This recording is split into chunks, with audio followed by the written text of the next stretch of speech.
What if I told you the first analog computer was made over 2,000 years ago? Or that the first computer software was written in silk and thread before electricity was even discovered? That long before space telescopes or particle colliders, ancient stargazers described invisible stars, and sailors mapped continents no one was supposed to know existed. What if I told you that deep beneath the sands, on mountaintops, under the sea, there are artifacts so advanced, so impossible, they feel like the remnants of a lost future? This isn't science fiction, this is history.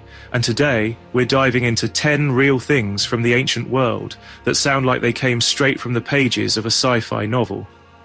But every single one is real. Let's get started. 1. The Antikythera mechanism.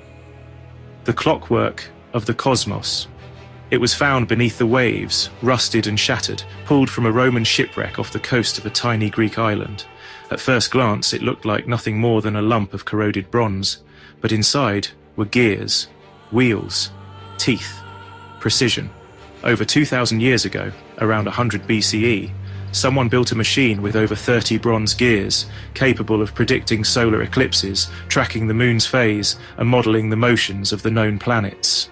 It's called the Antikythera mechanism, and it works. Modern reconstructions show it was a kind of analog computer, not digital, not electronic, but mechanical. Turn the crank, and it simulates the cosmos. It even accounts for the moon's uneven orbit using a technique known as epicyclic gearing, something modern clockmakers didn't rediscover for another 1,000 years. Who built it? We still don't know. How many were made? Just one has ever been found. What else did they know that we've forgotten? It's not just ancient tech, it's an ancient way of thinking. The stars, gears, and time, all woven together in bronze, before silicon, before vacuum tubes, before even electricity. There was code, written not in bits and bytes, but in wholes. In the early 1800s, a French inventor named Joseph Jacquard revolutionized textile manufacturing with a strange new machine, the Jacquard loom. It didn't need human hands to choose each thread. Instead, it used punch cards, long strips of stiff paper with holes punched through them in carefully arranged patterns. Each hole told the loom which threads to raise or lower, automating the creation of elaborate designs. And these weren't just simple stripes or grids. They could produce extraordinary details, delicate flowers, animals, even portraits, all woven directly into fabric, with thousands of precise instructions stored on card after card. It was programmable, reusable. You could store a design and run it again and again. To modern eyes, it looks like a weaving machine. To a computer scientist, it looks like a printer running early software. In fact, these looms directly inspired the idea of programmable machines. Charles Babbage borrowed the concept for his analytical engine, and Ada Lovelace, the world's first computer programmer, saw the future in those punch cards. We think of embroidery as old-fashioned, but in those punched holes, the seeds of the digital age were already taking root. Between the 8th and 11th centuries, a series of swords began to appear across Europe, forged with rare precision, inscribed with a single name, Ulfbert. To hold one was to wield power. To fear one was common. Most swords of the Viking Age were brittle, full of impurities, but the Ulfberts, the genuine ones, were different. Made with crucible steel, these blades contained far fewer impurities and a much higher carbon content. They were stronger, sharper, more flexible. Some could even bend 30 degrees without breaking and still hold their edge. This level of metallurgy wouldn't appear again in Europe until the Industrial Revolution. Yet someone, nearly 1,000 years earlier, had already cracked the code. We still don't know how. Crucible steel required furnaces that could sustain temperatures over 1,500 degrees Celsius, far beyond the technology we believed medieval Europe had. Some believe the knowledge came from trade with the Middle East or India, where Damascus and Wootz steels were known. Others think the secret was lost, along with the forges. To this day, only a few dozen authentic Ulfbert swords have been found. Many others are counterfeits, crude imitations stamped with the same name, like ancient black market knockoffs, but the real ones, they're a glitch in the timeline, a weapon from the wrong century, and a reminder that sometimes History swings a blade too sharp to explain. Imagine you're a sailor in the 7th century. Your ship crests a wave, and then you see it, a Byzantine vessel, with a dragon-headed nozzle aimed directly at you. And then, fire. Not just any fire, a jet of liquid flame that clings to your ship and keeps burning, even on water. This was Greek fire, the secret weapon of the Byzantine Empire. We know it existed. Arab and European chroniclers alike recorded its devastating effect. It helped save Constantinople from multiple sieges. It turned the tide in naval warfare. Byzantine engineers mounted siphons on the bows of warships, metal tubes, often shaped like the mouths of beasts, that could project Greek fire across the waves. Some handheld versions were also described, and clay grenades filled with the substance have been discovered by archaeologists. These weapons worked using pressurized bronze tanks, heated from below to build pressure, or manual pump systems like early flamethrowers. That pressure forced the liquid through the siphon and out the nozzle, where it ignited on contact with air or flame, turning a stream of fluid into a torrent of fire. The formula? Completely lost. No record survives of how it was made. It was such a tightly held military secret that not even friendly allies seem to have known. And when the Byzantine Empire eventually fell, the recipe vanished with it. What we do know is this: Greek fire was real. It was effective. And no one else, in that time or since, has ever quite recreated it. It wasn't just fire. It was fear. Weaponized. In 1908, deep in the ruins of a Minoan palace on the island of Crete, archaeologists uncovered something strange. A clay disc, roughly 15 centimeters across, pressed on both sides with mysterious symbols arranged in a perfect spiral.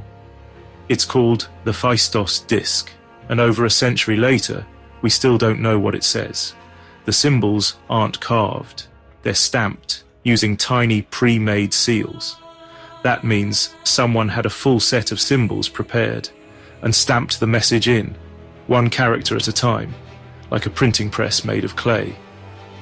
There are 241 symbols in total, made up of 45 unique characters: men, arrows, animals, tools, none of which match any known script. It's not just undeciphered, it's isolated. No other example of this writing system has ever been found.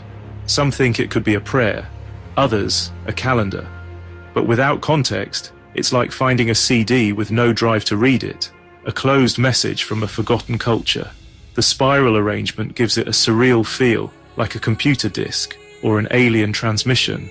It doesn't just look like an artifact, it looks like a device. And in a way, that's what it is, an information system, one that's been silent for over 3,000 years, but still whispering to anyone curious enough to ask, what were we trying to say?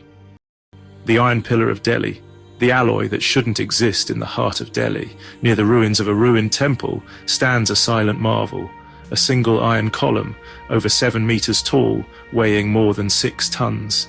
It's unassuming, no moving parts, no hidden gears, just iron. It's over 1,600 years old, and it hasn't rusted at all. This is the Iron Pillar of Delhi, erected around 400 CE, likely in honor of a Hindu king. And it should, by all accounts, have corroded to dust centuries ago, yet it hasn't. The reason? A combination of ancient metallurgical brilliance and a bit of environmental luck. The iron contains unusually high levels of phosphorus, but no sulfur or magnesium, a composition that creates a thin, protective layer of crystalline iron hydrogen phosphate hydrate on its surface. This passive film acts like a shield, halting oxidation before it can spread. In modern terms, it's self-healing. Scientists only understood this mechanism fully in the last few decades, but whoever forged it in the 5th century figured it out through experience and precision. There are no known forges from the time capable of producing that much pure iron in a single cast. No inscriptions telling us how it was done. Just a pillar, still standing, still perfect. In a world of disposable tech and rusted steel, it feels almost alien. A monolith not of mystery, but of mastery. Göbekli Tepe, the temple before time. 12,000 years ago, long before the pyramids, before writing, before even the wheel, a group of people gathered on a hill in what is now southeastern Turkey, and built something no one expected. Massive stone pillars, arranged in circles, some over 5 meters tall, weighing up to 20 tons each, carved with animals, vultures, foxes, snakes, in intricate, deliberate patterns. This is Göbekli Tepe, and it changes everything. Because this site dates to around 9600 BCE, at least 6,000 years before Stonehenge, and older than any known temple or city. It was built by hunter-gatherers, not settled farmers, at a time when humans weren't supposed to have the organization, tools, or time to build something like this. And yet, they did. There's no sign of agriculture nearby, no permanent homes, just this monumental structure, spiritual, symbolic, impossible, a temple that predates civilization itself. For centuries, archaeologists thought religion evolved after agriculture, once people had food, shelter, and cities. But Göbekli Tepe suggests the opposite, that it was belief that came first, that humans may have gathered to worship, and only then learned to farm. It's not just a site, it's a message from the deep past, a whisper from the first humans who dared to ask why, and answered with stone. The Piri Reis map, the lost knowledge of the world. In 1513, an Ottoman admiral named Piri Reis drew a map. It showed the coastlines of Europe, Africa, and the newly discovered Americas. Remarkably accurate for its time, but there was something else. At the very bottom of the map, drawn in ink on gazelle skin, was a coastline, jagged, icy. It looked like Antarctica, centuries before anyone had officially discovered it, and not the ice-covered continent we know today, but the actual land mass, as if mapped before it was buried under ice. How? That's the mystery. Piri Reis didn't claim to have discovered it himself. In his notes, he said he compiled the map from older sources, 20 charts and mappae mundi, some said to date back to the time of Alexander the Great. He wasn't just copying lines, he was preserving ancient knowledge. And here's the thing, the map is real. It's preserved in the Topkapi Palace in Istanbul, and its depiction of South America's east coast is stunningly accurate. Far better than European maps of the same era. The Antarctica claim is debated. Some say it's just an exaggerated view of South America, but the precision is undeniable. Whoever made the original sources behind the Piri Reis map saw more of the world than they should have. It's a cartographic time capsule, a stitched-together memory of lost voyages, vanished civilizations, or something else. In an age where the world was still being discovered, this map whispered someone had already been here. The Dogon tribe and Sirius B, stargazers of the invisible. In the remote cliffs of Mali, West Africa, lives the Dogon people, a tribe with rich oral traditions, complex cosmology, and an ancient culture tied deeply to the stars.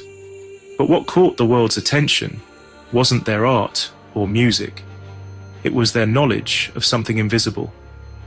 According to anthropologists who visited the Dogon in the 1930s, the tribe spoke of a tiny, dense companion star orbiting Sirius, the brightest star in the night sky. They described it as extremely heavy, small, and with a 50-year elliptical orbit. And they were right. Astronomers had only recently confirmed the existence of Sirius B, a white dwarf star, using powerful telescopes. It's invisible to the naked eye, it can't be seen without advanced optics, and yet the Dogon seemed to know about it long before Western science did. They also described Saturn's rings, Jupiter's moons, and a heliocentric solar system, all passed down through oral tradition. So how did they know? Some argue the knowledge was introduced during early contact with European explorers or scholars. Others believe it was part of their tradition long before that. What's clear is this: the Dogon cosmology is real. Their rituals, stories, and symbols align with astronomical truths modern science only recently confirmed, and whether it came from contact or something deeper. The idea that a pre-industrial people could describe the properties of an invisible star still makes scientists pause. In a way, it reminds us that not all knowledge comes through microscopes and equations. Sometimes it's carried in stories from voice to voice across generations. And sometimes, those stories are right.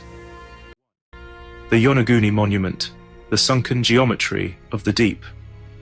Off the southern coast of Japan, beneath the waves near the island of Yonaguni, lies something strange.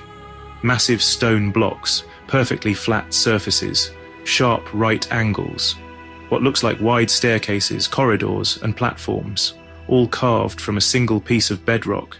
Some call it the Yonaguni Monument, others call it nature. It was discovered in the 1980s by a diver looking for hammerhead sharks. What he found instead was a sprawling geometric structure beneath 30 feet of ocean. To many geologists, it's a natural formation, the result of tectonic forces and wave erosion breaking sandstone along fault lines. But to others, it looks like a ruin, a lost city, a megalithic structure built thousands of years ago and swallowed by the sea. There are flat terraces, what appear to be steps, even a kind of plaza. No inscriptions, no artifacts, just stone, shaped in a way that doesn't feel accidental. If it is man-made, it could date back over 10,000 years, which would rewrite the history of human civilization as we know it. But that's the tension. It could be nature, it could be a lost chapter. Either way, the Yonaguni Monument captures something essential. Our need to look at stone and see story, to peer beneath the surface of the sea, of history, and wonder what lies just out of reach. In the end, whether sculpted by human hands or Earth itself, it feels like a message from another world. And maybe, in some way, it is. We think science fiction belongs to the future, in rockets, robots, and distant stars.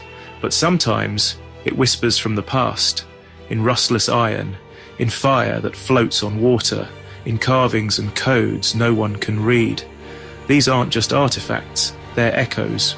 Proof that long before satellites and circuits, humans were already dreaming like scientists and building like storytellers, because maybe the most mind-bending thing about history is how often it gets there first. If you liked the video, please consider liking and subscribing. As a tiny channel, it really helps me out. See you next time.